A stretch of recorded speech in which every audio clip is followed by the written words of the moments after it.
Hello, welcome अरूप। तो thank you दादा। आज हमारे साथ अरूप है। तो अरूप के मैं बता दूं अरूप के बारे में। तो अरूप पीएचडी ऑप्शन आया है उसके लिए, वो करने जा रहा है स्वीडन में। तो Arup, first of all very very congratulation for PhD. तो कैसे लग रहा है सिलेक्शन के बाद? हाँ, बहुत ही अच्छा लग रहा है। एक्चुअली बहुत दिन से अप्लाई कर रहा था, तो फाइनली मिला आफ्टर 1 years ऑफ मास्टर्स। तो आई एम वेरी हैप्पी। तो अरूप, तुम्हारे बारे में थोड़ा बताओ, तुम कहाँ से हो और तुम्हारे एकेडमिक जर्नी के बारे में। Okay, so I am from Howrah West Bengal.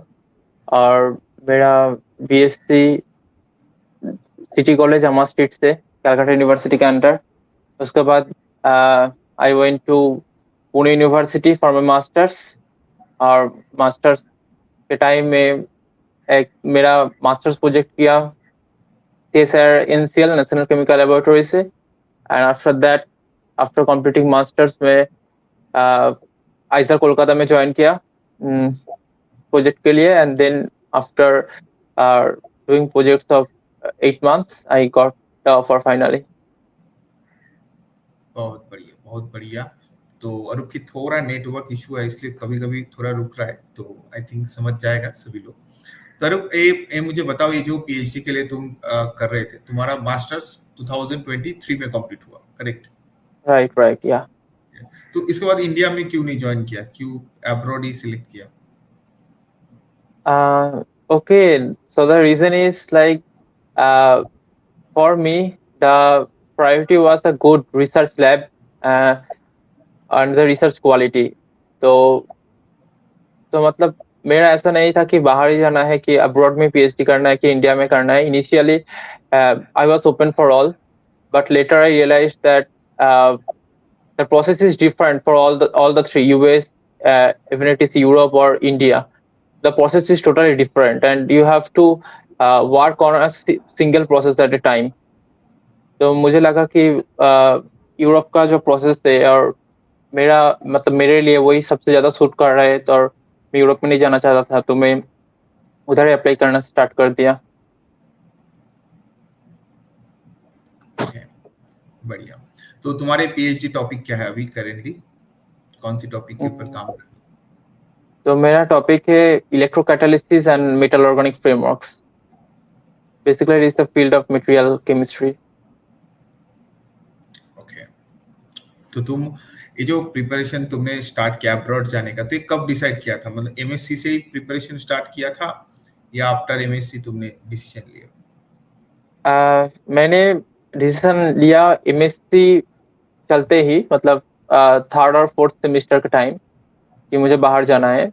तो इसलिए मैं मास्टर्स प्रोजेक्ट के लिए और उसके बाद भी प्रोजेक्ट के लिए ज़्यादा ध्यान दिया। मतलब अ, इसके ऊपर एक काम करते रहा, क्योंकि मुझे लगता है कि एटलीस्ट अब्रॉड और यूरोप में एटलीस्ट पीएचडी करने के लिए at least two two semesters of project है। मतलब 1 years of project and 1 or 2 summer और विंटर इंटर्नशिप होगा, तो बहुत ही इजी हो जाएगा। So that was my in my mind, and that was the process I followed. तुमको जो ये अप्लाई किया बाहर, तो रिकमेंडेशन चाहिए होता था, तो रिकमेंडेशन तुम्हें कहाँ से मिला?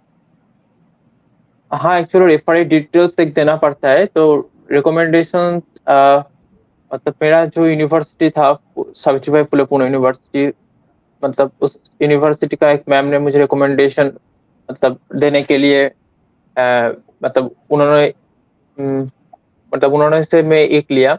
और बाकी मेरा masters project supervisor from CSIR NCL and आइजर Kolkata का जो सुपरवाइजर था मेरा, वो 3 रिकमेंडेशन मेरा था। तो और एक तुमने प्रोजेक्ट किया तो तुम्हें और भी एक एक्स्ट्रा रिकमेंडेशन मिल गया।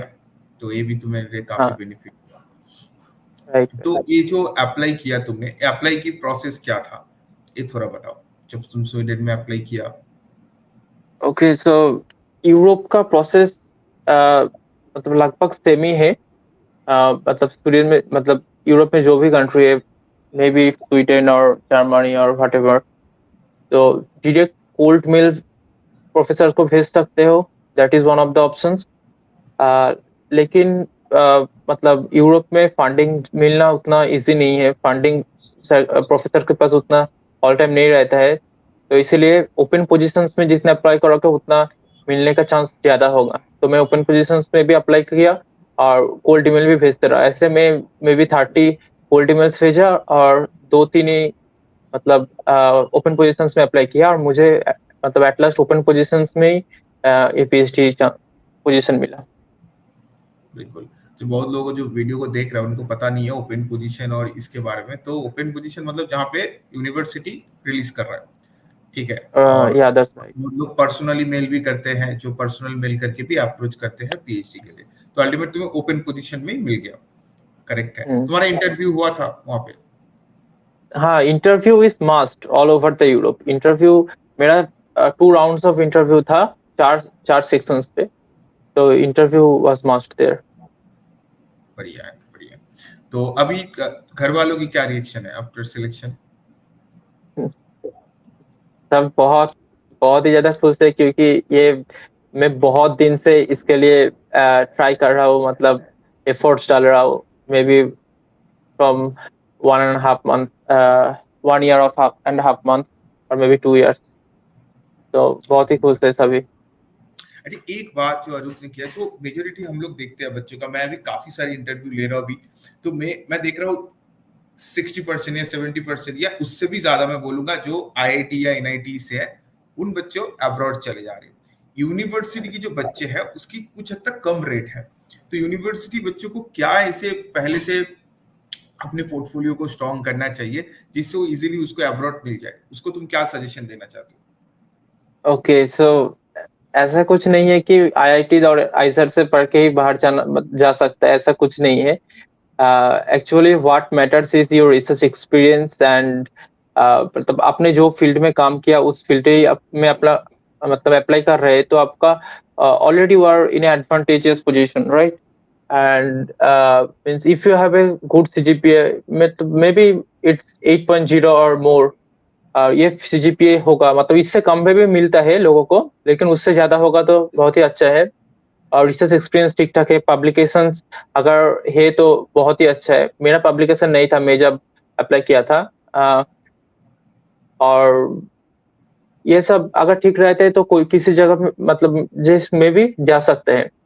ऐसा कुछ नहीं है कि यूनिवर्सिटी से नहीं जा सकते हैं, लेकिन हाँ, यूनिवर्सिटी में तुम पढ़ते हो तो तुमको डबल एफर्ट देना पड़ेगा, and you have to be ready with that, क्योंकि हमारे पास वो टैग नहीं रहता है, लेकिन इट इज पॉसिबल। बिल्कुल बिल्कुल बिल्कुल, जो आपने जो बताया जो बिल्कुल हम लोग जा सकते हैं, बट प्रोजेक्ट के ऊपर एक्स्ट्रा ध्यान देना है। प्रोजेक्ट और इंटर्नशिप काफी इंपॉर्टेंट रोल है, प्रोजेक्ट एंड इंटर्नशिप। तो करेंटली जो तुम्हें यूएस में अप्लाई किया, तुम्हारे करेंटली स्टाइपेंड कितने मिल रहा है? करंट स्टाइपेंड इज लाइक, उधर तो एसी के है, लेकिन मैं अगर यूरो पे कन्वर्ट करूँ तो वो after tax around 2000 euro per month initially, और ये धीरे धीरे बढ़ता है, जैसे 4 साल का पीएचडी है टोटल। बिल्कुल बिल्कुल, वो तो तुम्हारे परफॉर्मेंस के ऊपर बढ़ेगा, जितना पेपर आते रहेगा धीरे धीरे होता रहेगा। तो एक मैं बता दूं, परफॉर्मेंस के ऊपर नहीं, मतलब 4 साल में हर साल धीरे धीरे बढ़ेगा। धीरे धीरे बढ़ेगा, हाँ बिल्कुल, टाइम टू टाइम बढ़ता है। तुम्हारे अगर एक पेपर रिलीज हो जाएगा फिर भी तुम्हारा वो इंक्रीज हो जाएगा, पब्लिकेशन के ऊपर भी डिपेंड करेगा, ठीक है। तो ये भी एक डिपेंड करता है। तो काफी इंडिया में नहीं होता है, इंडिया में जनरली पहले 2 साल जैसे जीआरएफ हो रहा है, नेक्स्ट 3 साल तुम्हारा एसआरएफ मिलेगा, वहाँ पे एक फिक्स्ड अमाउंट होता है, बट उसमें ऐसे प्रमोशन की तरह दिखा रहा है, एक अच्छी बात है। तो काम करना पड़ेगा। There is no research programs, those are kind of research positions। बिल्कुल बिल्कुल बिल्कुल। तो तुम्हारे फ्यूचर प्लान क्या है इसके बाद? So yeah, initially I wanna opt for postdoc, but मतलब उसके अंदर ही मुझको बहुत सारा एक्सप्लोर करना चाहिए, then I'll decide, but initially it's postdoc। बिल्कुल बिल्कुल, पोस्ट डॉक तो करना ही है अगर अब्रॉड जा रहे हो, और तुम यूरोप में जा रहे हो, वहाँ पे जल्दी जल्दी पीएचडी भी हो जाएगा। यूरोप में पीएचडी काफी जल्दी हो जाते हैं as compared to India. Right right right. 3 साल मैक्स टू मैक्स 4 साल, मुझे नहीं लगता है 4 साल लगेगा। हाँ, मेरा 4 साल का पीएचडी है, मतलब स्वीडन और स्विट्जरलैंड ये सब में 4 साल का होता है, और जर्मनी फ्रांस, ये सब में 3 साल का। 3 साल का, बिल्कुल। तो बहुत ही अच्छे हैं। तो अच्छा, तुमने एक बात बताओ, जो तुमने नेट गेट या इसके बारे में नहीं सोचा? हाँ, मैंने तो एक्चुअली इंडिया और यूरोप दोनों ही मेरा मतलब दोनों के लिए मैं प्रिपरेशन, लेकिन पहले ये हो गया तो उसके बाद मैं चाहता हूँ, तो उसके बाद और नहीं किया, इन्हें मैं अप्लाई नहीं किया। काफी बच्चे मैं देखता हूँ नेट गेट के लिए उतना ज्यादा फोकस नहीं करते, जो अब्रॉड चाहते हैं तो उसको उतना ज्यादा प्रायोरिटी नहीं देता है, एक डिपेंड करता है। सही है, बहुत अच्छे हैं। तो नेट गेट की जरूरत भी नहीं है, अगर अब्रॉड चाह रहे हो तो उतना जरूरत नहीं पड़ेगा। और तुम्हारी यूनिवर्सिटी जो है उसका क्यूएस रैंकिंग कितने हैं? University quest ranking is 103। 103।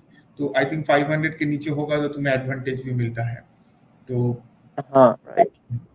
अच्छा रैंक भी है, तो क्यूएस रैंकिंग भी बढ़िया है, तो सही है। तो तुम बच्चों को क्या मोटिवेट करना चाहोगे, जो बच्चे करेंटली बीएससी में हैं, तो उनको क्या मैसेज देना चाहते हो, जो अगर उसको पीएचडी करना है, या बहुत बच्चे जैसे सोचता है जो बीएससी लेकर कुछ फ्यूचर नहीं है, तो उन लोगों को क्या मैसेज देना चाहते हो? अब मेरा मैसेज यही होगा कि मतलब खुद का गोल पे फिक्स रहना चाहिए।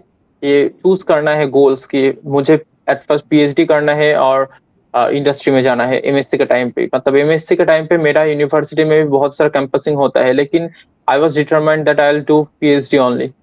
एंड उसके बाद भी आप किधर करना चाहते हो, जितना पहले आप डिसीजन ले लोगे तो उतना अच्छा है आपके लिए। मेरा मतलब मैं वो डिसीजन थोड़ा लेट लिया, maybe at 4th semester of masters, इसीलिए मुझे थोड़ा टाइम लगा।